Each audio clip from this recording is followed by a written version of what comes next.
Hey there, Gemini. Riverika here, reporting for duty on a trigger. Thank you so much for shuffling states of emergency into adoption spirit magic with me and steering clear of danger. Heartily, we are grateful. In this session, we are seeing what might help us move forward in the highest love and light this April 2023. But before that, some disclaimers. I am not a doctor, lawyer, therapist. I'm a fortune teller, so what I offer is no substitute for their services. Furthermore, what I share does not determine your future, only your intentions and actions do. So please use your gift of discernment before deciding what to gather and take away. And of course, take only what resonates and blow the rest like a kiss to the universe for cosmic composting back into beauty. This reading is intended for fun and games, for shits and giggles, for entertainment, for flexing our heart, mind, body, soul, spirit, emotions, and intuition. And at the least, I hope to cause harm to none, and at the most, I hope I may assist you on your healing path. All that said, let me introduce our helpers. I have lit candles for Source, Mother Earth, Father Sky, the homeless, those that kick them out of their homes, the neighbors, the passers-by, even those working against our spiritual progression.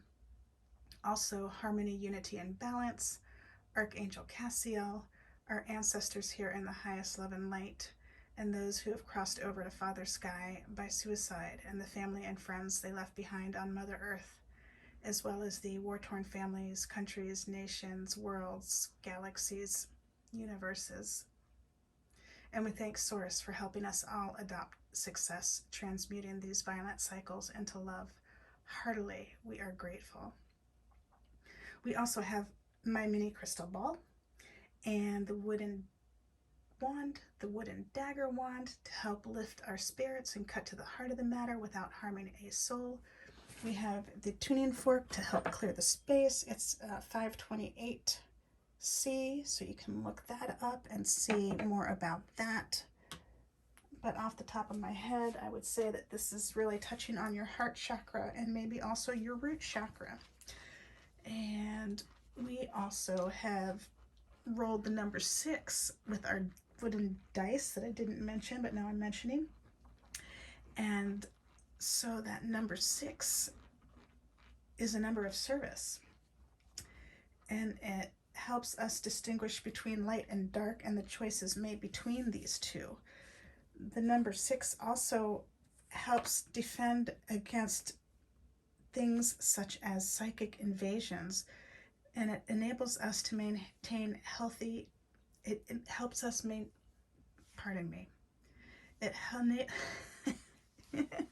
it enables us to maintain our integrity by maintaining healthy boundaries.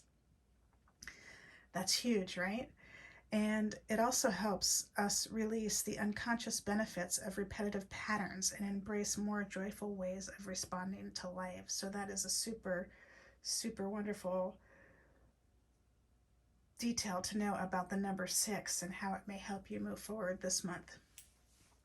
And I invite you to check out on your own the different meanings of the number 6 or any of these resources that you see here, because we are all different psychosocial science experiments, and what resonates for you may be different than me. And so I invite you to check it out on your own and see what works for you.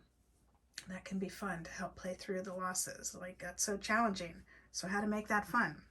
And so that's one way that you can have some fun with that. And we rolled the 6 and got The Living Altar by Kiki Robinson and Ilva Droma Marzana Radzasuski, which is super exciting. It's one of the only Romani decks in circulation that I'm aware of, and so I'm so thrilled to share it with you today. And you can check out The Living Altar online. I'll leave details in the description. You can also find Kiki and Ilva at the Altars Up Witches podcast, and you may also visit the Romanistan podcast by Paulina Verminski and Jessica Reedy, where they invited Ilva and Kiki over for the Halloween episodes to share some spooky stories. And Kiki and Ilva shared some stories about the making of this deck of cards. So that's super fun. And while I'm here, I also would enjoy sharing with you that this month the LA Times is debuting a podcast called Foretold, and one of the first episodes is featuring Paulina Verminsky of the Romanistan podcast. So I invite you to check into that later this month, and that may be something that helps you do what you got to do. And did I introduce the labradorite? So the labradorite is the crystal we have. And if I was to give one word to this, it would be transformation. But again, I invite you to check out 4, 5, 6, 7, 27 different resources to see the metaphysical properties and what resonates with you, what's speaking to you. But it's such a beautiful crystal. And so now, before we jump in to see what might help us move through April in the highest love and light, let's clear the space. So I invite you to hold the intention of seeing only love, and only love we shall see. Thank you so much. Here we go. Protect your ears, please, so they remain safe while I ring this. Here we go. Mind, body, speech, in perfect oneness, I send my heart along with the sound of the bell. May ears awaken from forgetfulness and transcend all anxiety and sorrow.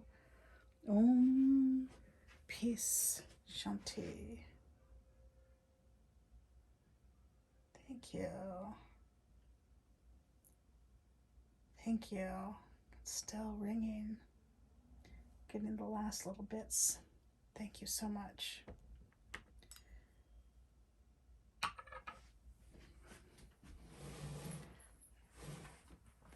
So let's jump into the reading. You are a whole, full, loving, powerful spiritual being, and so am I. And we thank your source, spirit team, and angels, galaxy guides, ancestors, saints, sages, gods, goddesses, universes here in the highest love and light, as well as mine. And we thank your source and my source for immediately shifting the situations into what they need to be, offering necessary insights, healings, acts of grace, protection. Heartily, we are grateful. So it was. So it was. So it was. Thank you for making this reading abundantly clear for Gemini. What they need to know to help them move forward in April 2023 in the highest love and light. Heartily, we are grateful.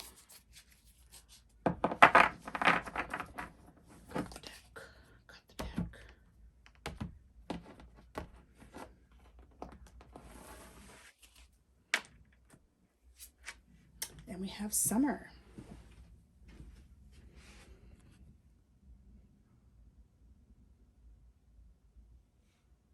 And you can see some burnt paper and some writing, some red thread, some leaves. This is reminding me of deer footprints, but it could be something totally different. I think, again, it's so wonderful how we're all different psychosocial science experiments. So each of us may see something different. So this deck shares witch's wheel correspondence, a spell, and then guiding messages. So I invite you to settle in, and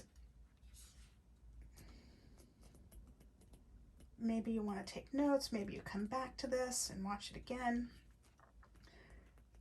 Maybe the witch's wheel, you decide to check out 4 or 5 or 6 or 7 different witches wheels on your own and create your own, so that can really integrate that part of the reading. And maybe you choose to read the spells 4 or 5 or 6 or 7 different times, again, to really integrate and make it your own. Thank you for your patience as I find the reading. Sama. So the witch's wheel correspondence for summer. There's about 2, 3, 4, 5, 6, 7, 8, 9, 10, 11, 12, 13 words. Fire, south, adolescence, young adult, catalyst, celebration, midday, gibbous moon, full moon, transformation, cleansing, ritual, and creation.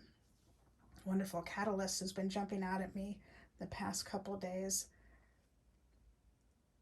You know, one thing that orphans and adoptees are, we're definitely catalysts at some part of our journey, right? We've caused so many people to move from our birth parents to our adoptive parents to other family and friends.